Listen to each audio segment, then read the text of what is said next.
दोस्तों एक बार फिर से स्वागत है आपको अपने YouTube channel HP knowledge for you में। आज की इस वीडियो में हम आपको बताने वाले हैं कि आप डीबीटी लिंक फॉर्म को कैसे भरेंगे। यानी कि बैंक खाते में डीबीटी लिंक करने का या आधार सीडिंग करने का जो फॉर्म आता है उसे आप किस प्रकार से भरेंगे।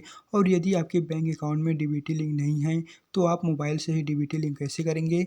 आज की इस वीडियो में हम आपको स्टेप बाय स्टेप कंप्लीट जानकारी देने वाले हैं। एंड अगर आप हमारे चैनल में पहली बार विजिट किए हैं तो चैनल को सब्सक्राइब करके बेल आइकन पर प्रेस करना ना भूलें, जिससे कि हमारे आने वाले नए नए वीडियो की नोटिफिकेशन आप तक सबसे पहले पहुंचे। तो चलिए बिना टाइम वेस्ट किए इस वीडियो को स्टार्ट करते हैं। तो यहाँ पर आपको इस फॉर्म में देखने को मिलेगा, आप इसे डीबीटी लिंक फॉर्म या फिर आधार सीडिंग फॉर्म भी कह सकते हैं। एंड इस पीडीएफ को कैसे और कहाँ से डाउनलोड करना है हम आपको वीडियो में लास्ट की ओर बता देंगे। जहाँ पर आपको देखने को मिलेगा, Aadhaar seeding is necessitated for receiving direct benefit transfer DBT provided by various government scheme, the following is the process flow of Aadhaar seeding. यानी कि दोस्तों इसका मतलब यह है कि जब भी आपके खाते में गवर्नमेंट स्कीम से यानी कि गवर्नमेंट योजनाओं से जब भी आपके खाते में पैसा आएगा तो उस पैसा को आपको बैंक अकाउंट में आने के लिए आपके अकाउंट में जो डीबीटी लिंक करना होता है, तभी आपके अकाउंट में गवर्नमेंट योजनाओं से जितने भी पैसा आएगा वो आपके खाते में सही सलामत आया जाएगा। तो उसके लिए आपको बैंक अकाउंट में आपको अपने आधार सीडिंग करवाना पड़ता है या फिर डीबीटी लिंक करना जरूरी होता है। तो आप समझ गए होंगे कि आधार सीडिंग या फिर डीबीटी लिंक क्यों जरूरी होता है। तो चलिए हम आपको बता देते हैं कि आप इसमें जो फॉर्म होता है आधार सीडिंग का या फिर डीबीटी लिंक का उसे आप किस तरह से भर पाएंगे। तो इसके लिए मैं सिंपली नीचे की ओर आ जाता हूँ और इसमें आपको टोटल 3 पेज देखने को मिलेगा और इस तीनों पेज को ही कहाँ से आपको डाउनलोड करना है उसके बारे में हम आपको वीडियो में आगे की ओर बताने वाले हैं। इसके लिए आपको वीडियो के अंत तक बने रहना है। तो यहाँ पर आपको फर्स्ट नंबर पर देखने को मिलेगा, ये है application for linking seeding Aadhaar number and receiving DBT benefits into bank account NPCI mapping. दोस्तों इस तरह आपको यहाँ पर एक फॉर्म देखने को मिलेगा, जहाँ पर फर्स्ट में है यहाँ पर द ब्रांच मैनेजर। तो यहाँ पर आपको जो भी जिस भी बैंक में यहाँ पर आपको ब्रांच है, यानी कि आपको ब्रांच जिस भी बैंक में है उस ब्रांच के नाम को आपको यहाँ पर एंटर कर लेना है। उसके पश्चात है आपका जो ब्रांच है वहाँ पर आप जो कौन से बैंक में आप खाता खुलवाए हैं उस बैंक के नाम को आपको यहाँ पर एंटर कर लेना है। तो यहाँ पर आप फर्स्ट में आ जाएगा द ब्रांच मैनेजर, फिर आपके जो ब्रांच है उसका शाखा का नाम, फिर है बैंक, आपका जिस भी बैंक में खाता खुला है उस बैंक के नाम को आपको यहाँ पर एंटर कर लेना है और यहाँ पर डेट डाल देना है। जिसके पश्चात आपको देखने को मिलेगा अकाउंट नंबर। तो आपका जो भी अकाउंट नंबर होगा उसका आपको इस वाले बॉक्स में एंटर कर लेना है और आपका अकाउंट नंबर में जो भी नाम होगा उसी नाम को दोस्तों आपको यहाँ पर जैसा होगा उसी के अनुसार आपको यहाँ पर एंटर कर लेना है। जिसके पश्चात आपको यहाँ पर देखने को मिलेगा linking seeding of Aadhaar in NPCI mapping for receiving direct benefits. जहाँ पर फर्स्ट में है I am maintaining A bank account number. तो आपका जो भी बैंक अकाउंट नंबर होगा विथ योर ब्रांच। तो दोस्तों आपको जो भी बैंक अकाउंट होगा उसको आपको यहाँ पर टाइप कर देना है या फिर आप यहाँ पर लिख सकते हैं। जिसके पश्चात सेकंड नंबर पे है I submit my Aadhaar number and already give my constant use my Aadhaar details to authenticate me from UIDAI use my mobile number maintain below for sending SMS alert to me. यानी दोस्तों यहाँ पर आपसे जो आधार detail दिया जाएगा वो यहाँ पर उदय के लिए यहाँ पर SMS के माध्यम से आपको जो यहाँ पर भेजा जाएगा, SMS भेजा जाएगा, उसके लिए दोस्तों यहाँ पर आपको एक्सेस मांगा जाएगा। तो आपको यहाँ पर टिक कर देना है। जिसके पश्चात है link the Aadhaar number two all my existing new feature account and customer profile.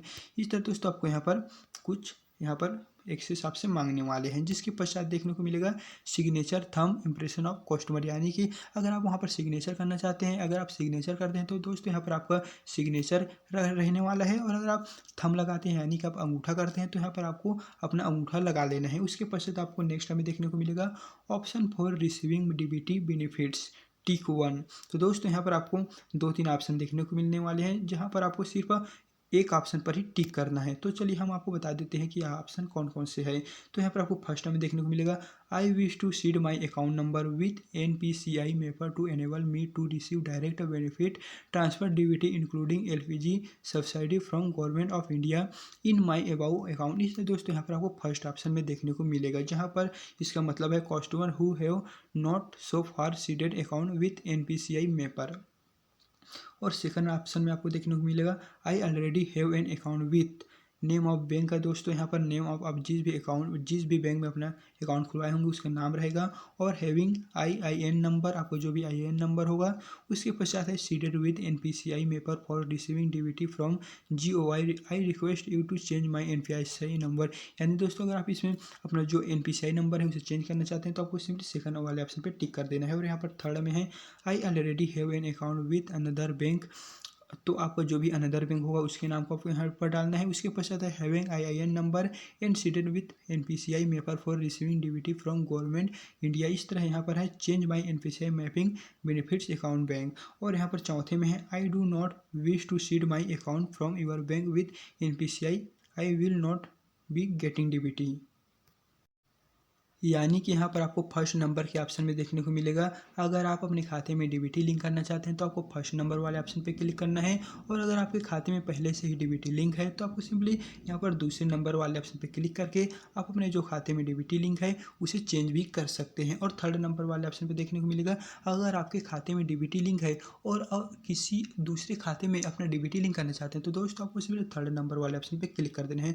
और अगर आप चौथे नंबर वाले ऑप्शन पर टिक करेंगे तो इसका मतलब यह है कि आई will not be getting DBT, आप अपने जो खाते हैं उसमें DBT लिंक करना नहीं चाहते। तो दोस्तों आपको सिंपली फर्स्ट नंबर वाले ऑप्शन पे ही टिक कर देना है। और यहाँ पर आपको जो भी अकाउंट नंबर होगा उसको आपको यहाँ पर एंटर कर लेना है। जिसके पश्चात आपको यहाँ पर थर्ड नंबर के ऑप्शन में देखने को मिलेगा जहाँ पर है I have been explain about the nature of information that may be share upon authentication, I have been given to understand that my information submitted to the bank shall not be used for any purpose other than mentioned above or as per requirements of law। इस तरह दोस्तों यहाँ पर आपको देखने को मिलेगा। जहाँ पर फोर्थ में है I hereby declare that all the above information यहाँ पर furnished by me is true correct and complete. यानी दोस्तों आपने वहाँ पर जो फॉर्म फिलअप किए हैं वो सभी सही हैं। इस तरह यहाँ पर आपको ऑप्शन देखने को मिलेगा। और यहाँ पर यूआर फेथफुली, और आपका फिर से अगर आप सिग्नेचर कर दें तो यहाँ पर आपको सिग्नेचर, और अगर आप अंगूठा लगाते हैं तो सिंपली आपको यहाँ पर थंब इम्प्रेशन लगा लेना है। उसके पश्चात आपको यहाँ पर नेक्स्ट में देखने को मिलेगा। नेक्स्ट ऑप्शन में है नेम, तो आपका जो भी नेम होगा या फिर आप जिस भी पर्सन के खाते में DBT लिंक करना चाहते हैं सिंपली आपको उसके नाम को आपको यहाँ पर डालना है। और यहाँ पर आपका जो भी मोबाइल नंबर होगा, और आप यहाँ पर ईमेल आईडी देना चाहते हैं तो ईमेल आईडी दे सकते हैं, ये ऑप्शनल है। अगर आप देना चाहते हो तो दे सकते हैं, और अगर आप इसे खाली रहने देना चाहते हैं तो सिंपली आपको इसे ब्लैंक ही रहने देना है। उसके पश्चात यहाँ पर आपको देखने को मिलेगा कॉपी ऑफ आधार। तो दोस्तों यानी कि आपका जो भी आधार होगा उसका एक डुप्लीकेट आपके पास होना चाहिए और एक खाता का, यानी कि आप जिस भी खाते में DBT लिंक करना चाहते हैं उस खाते का एक फोटो कॉपी होना चाहिए और आधार का फोटो कॉपी होना चाहिए। आपके पास 2 फोटो कॉपी होना चाहिए और यह फॉर्म होना चाहिए। और उसके पश्चात आपको फिर से यहाँ पर आपको सिग्नेचर या फिर आप थंब लगाते होंगे तो थंब का आपको यहाँ पर एंटर, थंब को यहाँ पर सिग्नेचर रहने वाले हैं। तो दोस्तों इस तरह आपके पास 3 डॉक्यूमेंट होने चाहिए। फर्स्ट में आपका खाता, सेकंड में आपका आधार और थर्ड में ये फॉर्म। तो चलिए अब मैं आपको बता देता हूँ कि इन तीनों डॉक्यूमेंट को आपको लेकर कहाँ जाना है। तो यहाँ पर आपको देखने को मिलेगा आधार सीडिंग प्रोसेस में है। यहाँ पर फर्स्ट में है customer to visit the bank branch where he she is holding an account and submit the duly filled consent form. इस तरह दोस्तों यहाँ पर आपको ऑप्शन देखने को मिलेगा, यानी कि यहाँ पर आपने जो 3 फॉर्म फिलअप किए हैं, यानी कि फर्स्ट में खाता, आधार और यह जो फॉर्म है दोस्तों, इस तीनों को लेकर आपको अपने ब्रांच में चले जाना है और वहाँ पर जो भी KYC करता हुआ उसके पास आपको इसे जमा करना होगा। जिसकी जमा करने के पश्चात आपको यहाँ पर सेकंड में देखने को मिलेगा the bank officially after verifying the details and documents. दोस्तों अपने वहाँ पर इन तीनों डॉक्यूमेंट को जब वहाँ पर जमा किएंगे तो उसका वेरीफाई होगा, और वेरीफाई होने के बाद दोस्तों यहाँ पर आपको थर्ड में देखने को मिलेगा the branch will then link the Aadhaar number two the customer account and also in NPCI mapper. उसके पश्चात आपका जो अपने फॉर्म जमा किए होंगे उसका यहाँ पर लिंक करने का जो प्रोसेस है वो आगे बढ़ाया जाएगा। उसके पश्चात आपके जो अकाउंट नंबर है उसमें आपका DBT लिंक सक्सेसफुल हो जाएगा। दोस्तों ये तुरंत ही हो जाता है। उसके लिए आपको वहाँ पर 10 से आधा घंटे तक समय लगने वाला है, और उसके पश्चात आपके जो खाता है उसमें सक्सेसफुली आधार सीडिंग या फिर कहें तो वहाँ पर DBT लिंक हो जाएगा। तो दोस्तों इस तरह आप यहाँ से बड़ी आसानी से इस DBT लिंक फॉर्म को भर पाएंगे। तो दोस्तों अगर वीडियो पसंद आए तो वीडियो को लाइक करना ना भूलें, और अगर आपको किसी भी तरह का कोई प्रॉब्लम है तो आप हमें कमेंट बॉक्स में कमेंट कर सकते हैं, हम उसका आंसर आपको तुरंत प्रोवाइड कर देंगे। एंड इस PDF को यानी कि इस तीनों PDF को मैं अपने टेलीग्राम में प्रोवाइड कर दूंगा, वहाँ से जाकर आप इसे डाउनलोड कर सकते हैं। तो चलिए फिर मिलते हैं इसी तरह के एक नए वीडियो के साथ।